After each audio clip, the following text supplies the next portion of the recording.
ان اللہ یحب الذین یقاتلون فی سبیلہ صفا کانہم بنیان مرصوص، بے شک اللہ تعالیٰ مجاہدوں کو دوست رکھتا ہے جو اس کی راہ میں یوں صف بستہ ہو کر جنگ کرتے ہیں گویا وہ سیسا پلائی ہوئی دیوار ہوں۔ صدق اللہ العظیم۔ ڈسٹرکٹ گجرات پریس کلب کے تمام عہدیداران، ممبران، سینئر صاحبان کو السلام علیکم ورحمۃ اللہ وبرکاتہ۔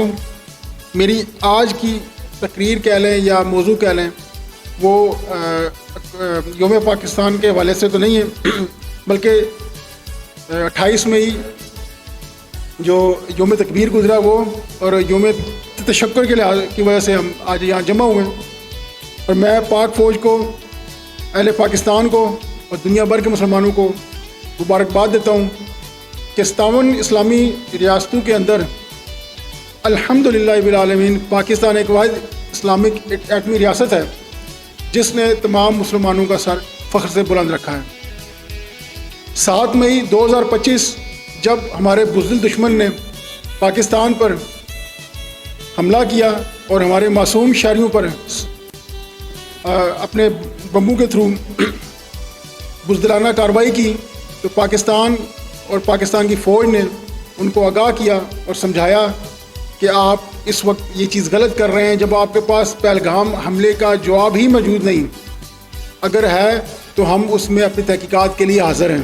اقوام عالم کو بھی بتایا، لیکن اس وقت چند بڑی قوتوں نے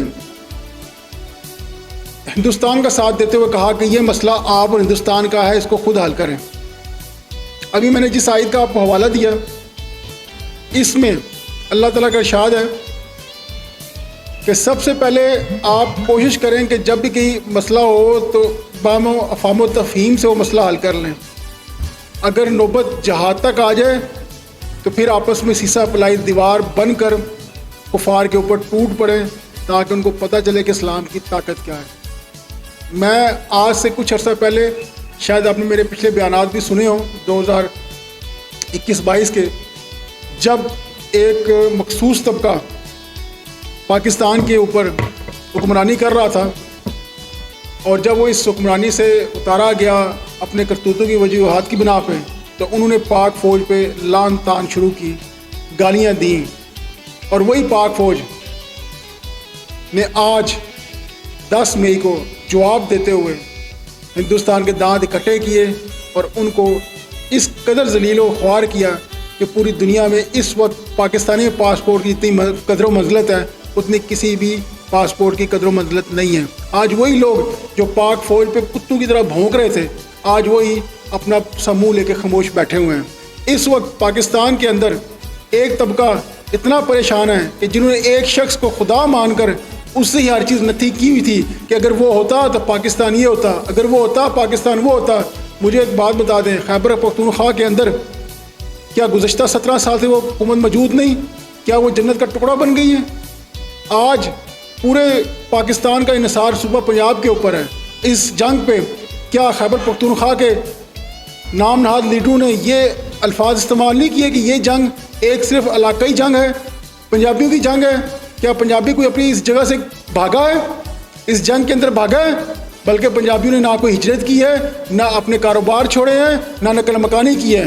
انہوں نے پاک فوج کے ساتھ مل کر دن رات ان کی خدمت بھی کی ہے اور ان کے ساتھ جذبہ ایمانی کے ساتھ جہاد میں بھی تیار رہے ہیں، اور اس کا گواہ آپ خود ہیں۔ وہ ویڈیوز، وہ میزائل کی ویڈیوز، وہ آپریشن کی ویڈیوز جو یہاں سے فائر کیے گئے، پاکستانی اور خاص کر پنجاب کے غیور عوام ان کے ساتھ بیٹھ کر ایسا لگتا ہے جیسے یہ خود فائر کروا رہے ہیں۔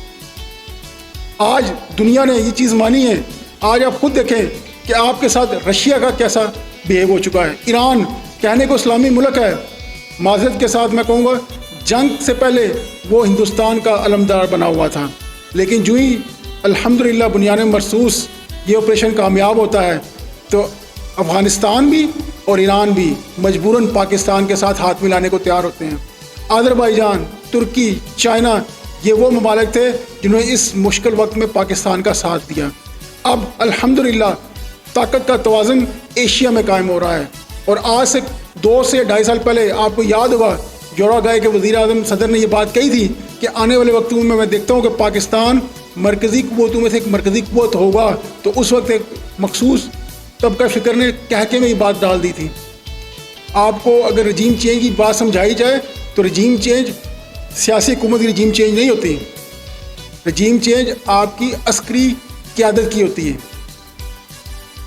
آج وہی آپ کی عسکری قیادت ہے جس کا سپہ سالار حافظ سید عاصم منیر فیلڈ مارشل صاحب ہیں، جو تہجد گزار بھی ہیں، حافظ قرآن بھی ہیں، اور جو بھی ہے دو قومی نظریے کے حامل شخصیت بھی ہیں.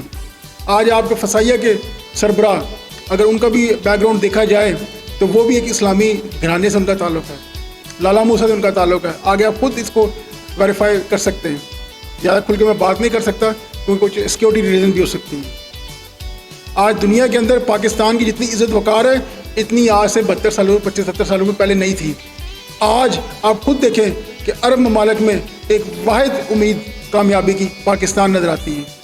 اور الحمدللہ موجودہ حکومت، میں یہ نہیں کہہ رہا کہ میں اس کو سپورٹ کرتا ہوں یا جو ہے، ہر ایک کا اپنا اپنا شوق ہوتا ہے، اپنی پسند ہوتی ہے، لیکن یہ بات یاد رکھنی پڑے گی جب 28 مئی 1998 میں ایٹمی دھماکے کیے گئے تھے تو عسکری قیادت کام کرنے کے لیے تیار ہوتی ہے، اس کو سیاسی قیادت کا جواب چاہیے ہوتا ہے. جب آپ کی سیاسی قیادت مضبوط ہوگی تو عسکری قیادت وہ کام کرنے کے لیے تیار رہتی ہے. کیا یہ وہ لوگ بھول گئے ہیں کہ جب ابھی ننند کو جہاز سے گرایا گیا تو پکڑا گیا تھا اور اس کی مودی کی ایک للکار پہ آپ نے 6 گھنٹے کے اندر اس کو واپس کر دیا تھا.